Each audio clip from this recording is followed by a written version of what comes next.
there are going to be some changes, but it's the reasons why that I think what I'd like to talk about tonight, if that's all right, and that's the orientation of, and this is where death comes in, and I'll explain. I'll try and bring it all together in an upbeat and jolly way with a difficult subject. Now we're raising the game of taboos. I'll take your colonic irrigation taboo and I'll raise you with death and dying, Pelly, and see what happens. But the orientation for Good Morning Portugal, given that a lot of people now are in that moving to Portugal space, you know, that because that was the thing, wasn't it? I mean, it's how a lot of us met when we were just here, and do you remember the old days, 2019, when you could go to a Facebook group and ask a question and have a fairly civil response, and it was quite mysterious, and people would tell you what they did. It's a very different world now, isn't it? And it's very professional, and there are loads of services, some better than others, that help people get here.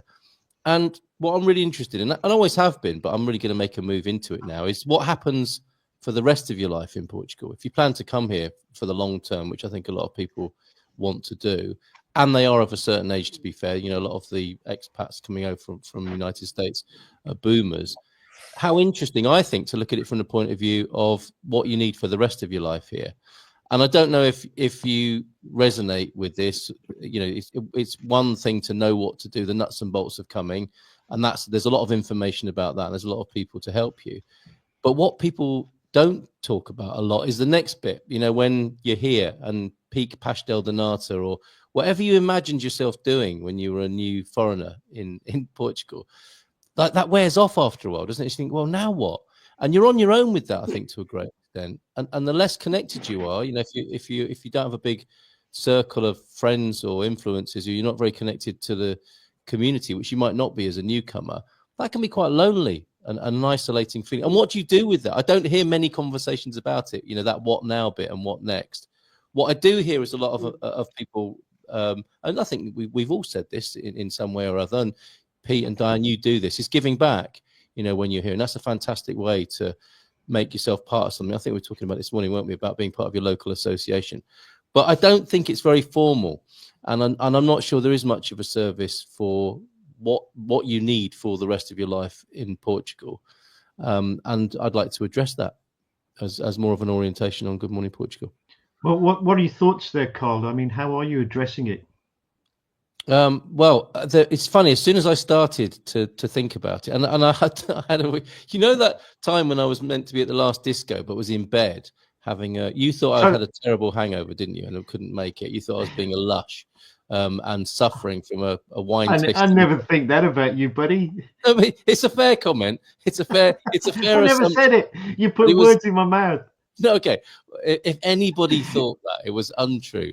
I remembered when I was listening to what Pelly was saying earlier on that I was in bed, I think, for about 3 days, and I didn't eat, and I didn't feel like eating. And I also went through what felt like some sort of shamanic experience in bed, but it was probably just of quite a simple matter of not eating. Have you got any pictures? I don't think so. I think I'm a changed man. I think I'm a different man from that enforced fast. Nonsense. Changed man experience in bed. Seriously, I think something changed. And I will be there this coming Saturday, by the way. I hope to, anyway, fingers crossed. And that is a Central Portugal event listing, Gary. Yes. The karaoke and disco this Saturday night at the Casa de Leme in San Martino de Porto. Well, talking of which, you should. No, we've cut him off. No, I've got, because it's interlinked, this one. I've got to put that up there. Right. Our friend, Mark Stoll, has made a site which... Mark Stoll, you could say. That's very good. Stoll, yeah.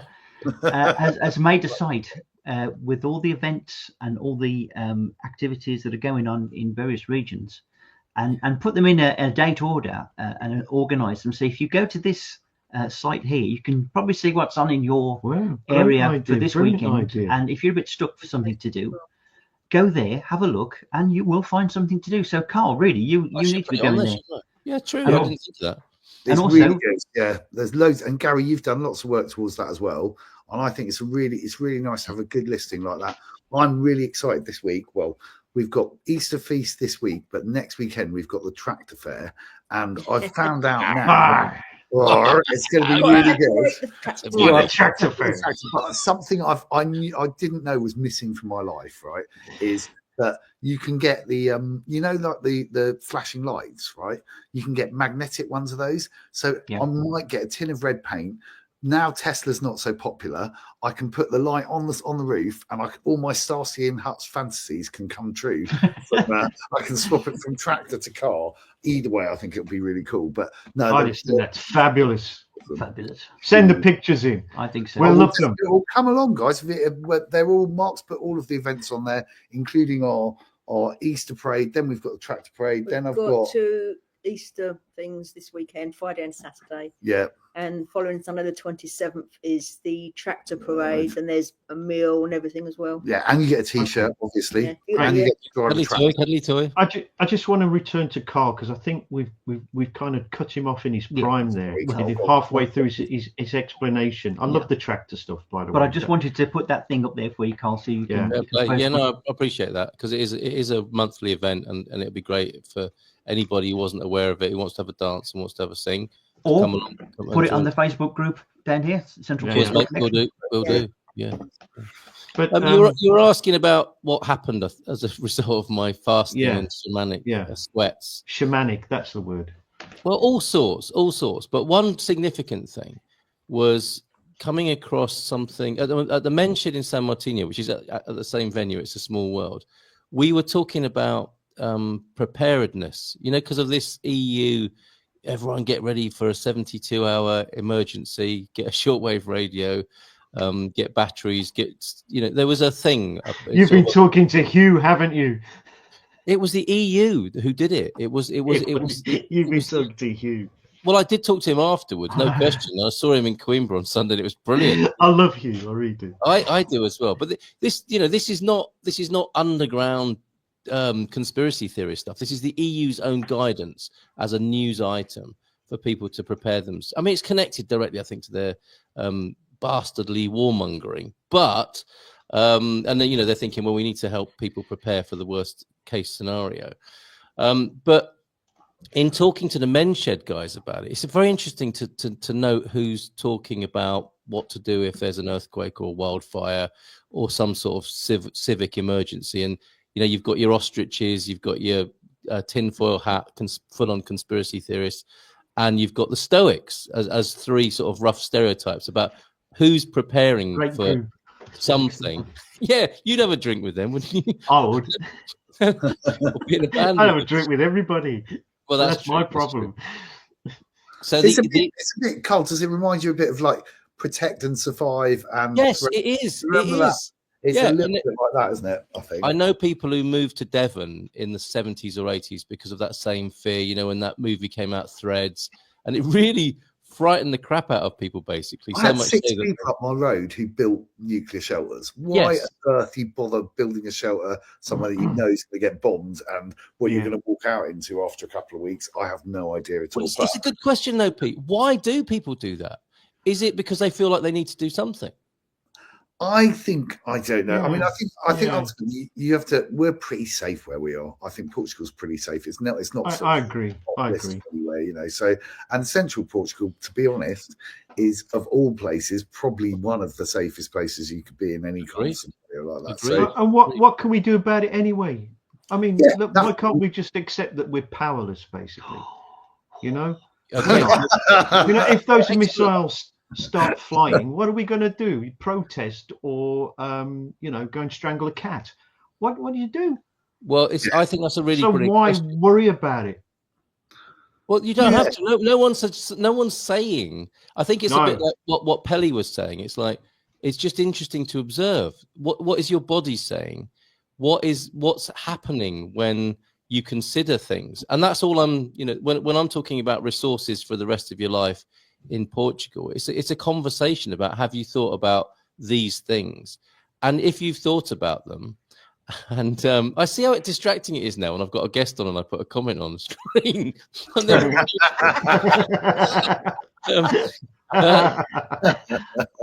completely forgot what. That's hard, isn't it, when you do that to people? That's really. No, you're learning a lot on this program. If you're invited to think and have a conversation about something, that's preparation. That's it. I'm not saying people should be scared or should be anything.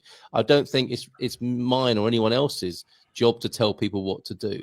But it is very interesting to ask questions and have conversations. And Pelly's a great example of that. Is why are people constipated and sick and ill and X, Y, and Z? Why is health in the Western world why are people so many people not feeling well mentally, not feeling well physically? It's a good question to ask, isn't it? And then it's up to you to how far you want to go with that question. It's the same thing, I think, for the rest of your life. My take on that, right? And I always say this is like, cast your mind back a few thousand years when you're being chased by a mountain lion or a pack of hungry wolves. Yeah. Right? Would we sit here around going, well, looking at our navels? And we wouldn't, would we? We'd be like trying to work out, like you said, well, how can you turn that into a food source? That was a bit of meat on that, isn't there? Yeah, a bit of meat on that. That's why we recognise faces. Do you not think we need to get back to some kind of reality here? That isn't. I mean, if you want me to answer your question, that isn't our reality. Our reality is based on people thinking about that in those times, presumably, and saying, do you know what? It might be quite good if we lived in a shelter, so that every time the mountain lion comes and takes one of our children or one of the old people, we're in a better position. And on it goes, doesn't it? Until we get civilization and what we've got, and some of it works and some of it doesn't. And that's why it's important to keep questioning and looking at it. Oh, great point. Do you know something, right, Carl? We had a conversation in the Man Cave a couple of weeks back, and I genuinely asked a question because we're all of a certain age band. I said, what happens like as you get older? What's your plan for when you get older? And that's the conversation here. Absolutely. And you know what? Nobody really had a plan. Yeah, nobody really had a plan. I love that. Yeah.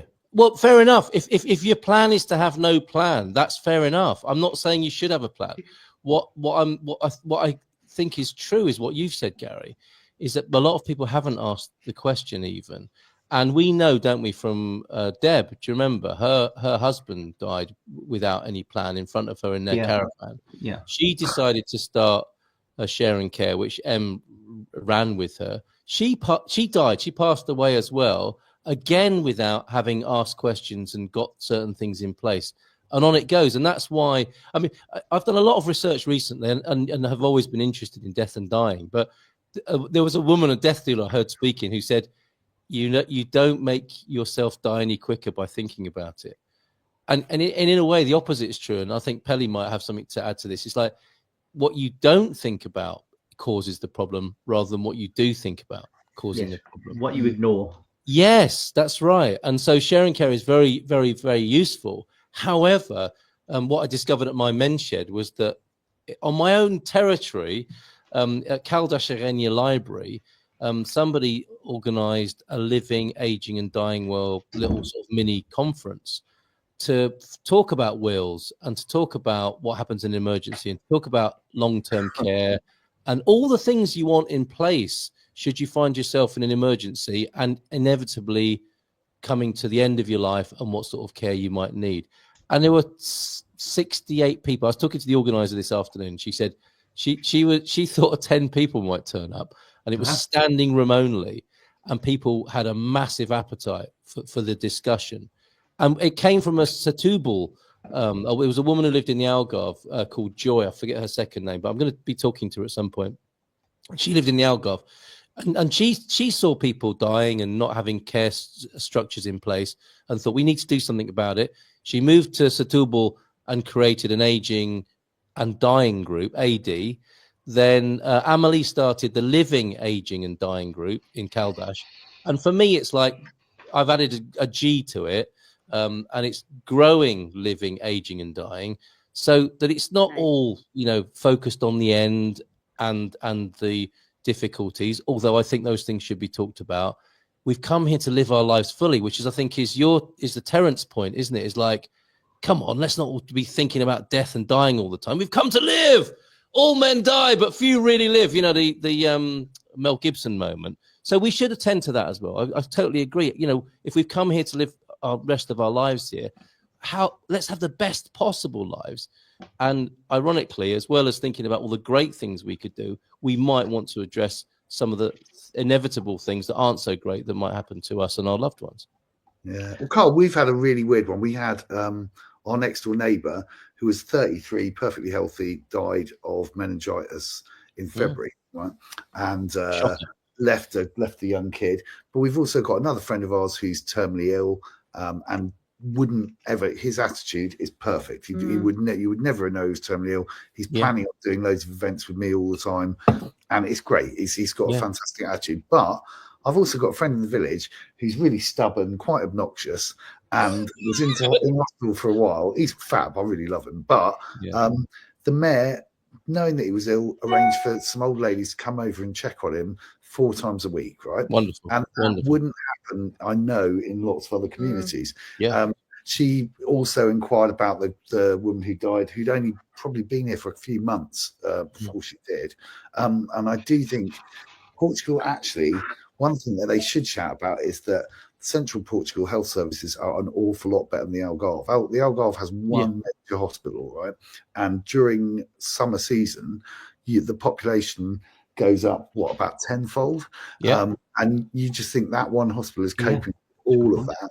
We had a friend who took their child down and was on a holiday. He had double pneumonia. Yeah, and the treatment was terrible, really, really bad in the Algarve. So sometimes there are things to shout about in Central Portugal. No question, Pete. Yeah, and we have to face that fact, don't we? That we are going into a particular, what's the word, demographic crisis, where there'll be more older people living longer.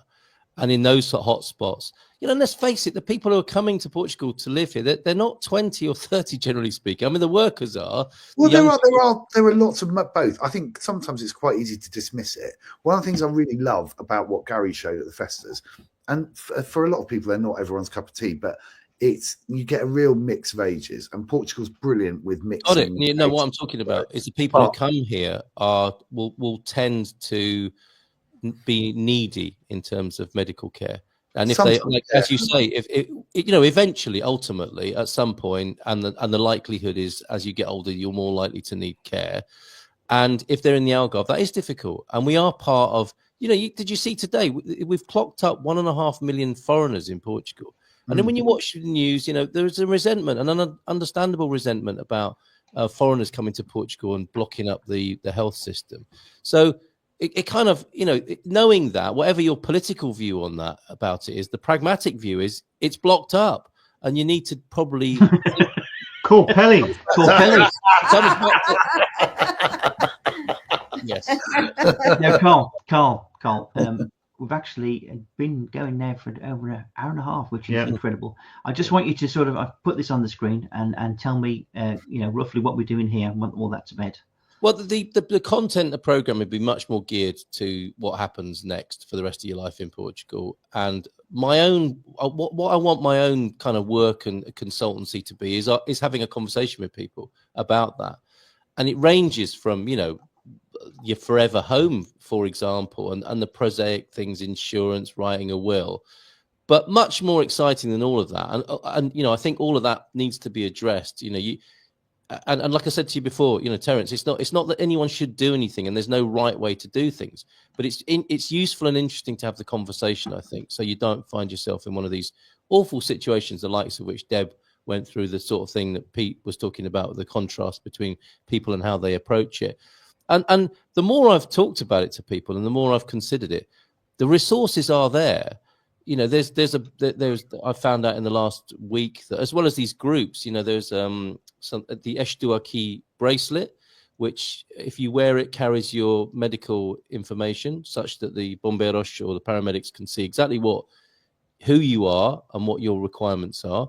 A big fear of some American expats, as I discovered from those groups, is that they want to avoid a John Doe death, right? So on the one hand, if you get scooped up in the street and you've got no ID on you, you're likely to go the way of the culture, which is completely understandable, but it might not be what you want unless you contraindicate and make that very clear. So in Portugal, you're likely to you'll be resuscitated in hospital, kept alive, as in a sort of Hippocratic oath kind of way in a Catholic country, until you're dead. And then when you're dead, you'll have a very quick burial. Now, somebody back home might get the call, your relative passed away, and people say, oh, when's the funeral? I said, well, it was 3 days ago. We couldn't get in touch with you. That's how they do it here. Yeah. And so those, if you want it to be different, if you like talking of Hugh's very clear about wanting to die at home. Without that indication, with a document and a living will that he carries in his wallet, that can't be honored unless it's very clearly stated, and he is stating that. And so these things are very interesting to me, and I think they're obviously very precious to the individuals involved who have those particular specifications, if you like. Another documentation that's come to light in talking to Amelie and the group in Caldas de Rainha is there are books called "I'm Dead, What Now?" Yes, I've seen that. It's a sort of genre, isn't it, of like dotting the I's and crossing the T's of your life. And the strange thing is, I mean, typically, you know, the cobbler's children are most poorly shod. The builder's house is never finished. I'm terrible with this stuff, but I do know the right questions to ask, and I'm getting a picture of the whole piece, if you like, of the questions people might ask themselves in what might seem like a difficult conversation. But I think in the end, ultimately, an amazingly rich conversation, because you find out about yourself, you find out about your family, you find out about things that you haven't been thinking about. It's like, shit, pardon my French, it's like, okay, I get it now. This is going to happen to me. Mm-hmm. This is how I'd like it to happen. And this is what I want to do before that happens. And all of that can come out of having an open conversation about it. And it's relatively easy to organise. Yeah, is he allowed to swear on the show? Yeah, well, I'll let him. I think maybe I may have sworn a couple of times on his show, so I'll let him get away with it. So yeah, Carl, I didn't realise until a couple of weeks ago you can go to your local post office and essentially get a place in the local graveyard if you wanted to as well. Is that right? I didn't know that. Yeah. I didn't know that. So it's actually much simpler than you might think in some respects. And obviously, what I love about Portuguese graveyards, not only are they really well kept, and they're usually kind of pretty pristine, but it's a bit like Facebook of the dead. Nearly everyone's got cheesy photos on as well, which I really love. Right. Yeah. So there's things that you can do that are kind of relatively simple. That you wouldn't know if you were just coming into the country, I think. So, and that's the intel. I mean, going back to where I started the conversation or answering your question was, you know, the questions we were addressing. You know how you and I met first, Pete? It's like, well, how'd you find a house here? It was like that back then, wasn't it? And obviously, still people are asking how'd you find a rental here because they're like rocking horse poo, but. You know, the questions are different now and the conversations are different, and we can move on to these sorts of questions, I think, which as I said before, talking about death doesn't make it happen sooner. Not talking about it can cause a hell of a lot of heartache, as we saw with Deb and her partner, and then to her herself. And that's something we might avoid and something we can have very interesting and even uplifting conversations about, I think, ultimately. I think this is one of the big keys to it: family and community. Yeah. I have two primary suggestions for people that come to Portugal. One, get some good source of heating because you're going to need it during the winter. Two, don't get isolated, because if you get isolated, it can be a miserable existence. It can be, a fright worse than you've left. So build a community, build friends around you. Don't get left out on your own. Join an online community, but keep something around you where you can get an information flow coming. And I like to think kind of what we're trying to do here is exactly that. Exactly that. Did you think that when you were coming here, though? Well, I had a start. I've got relatives here, so it's been easy for me. But you've seen it, haven't you? You've seen it. I mean, and I think you make a really good point, because when I first thought about coming to Portugal, I went into that, the sort of classic pile of rocks in central Portugal that needed renovating. I would live on my own and have animals, and when that goes wrong, it goes really horribly wrong, doesn't it? If you get into the situation, if you're cold and damp and lonely, what looks like the most amazing thing that you can see on YouTube channels of life in Portugal, in central Portugal, is suddenly not like. Well, what the hell do you do when you find yourself in that condition? How do you crawl out of that space? Well, it's difficult. I can't think of anyone. We live in like the arse of nowhere, basically, the cul de Judas, as they call it, right? And I can't think of anyone that's had a really awful experience doing that, to be honest. I think quite most people we know have had a pretty good one.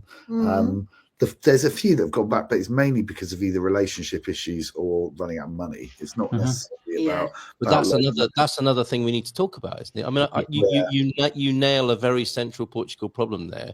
The idealism of, you know, hippie types. I mean, there's definitely a market, Pete, in having a white van car lot, buying up the white vans that come over, and then people, you know, like say, "Oh, we'll pack it in, we'll fly back."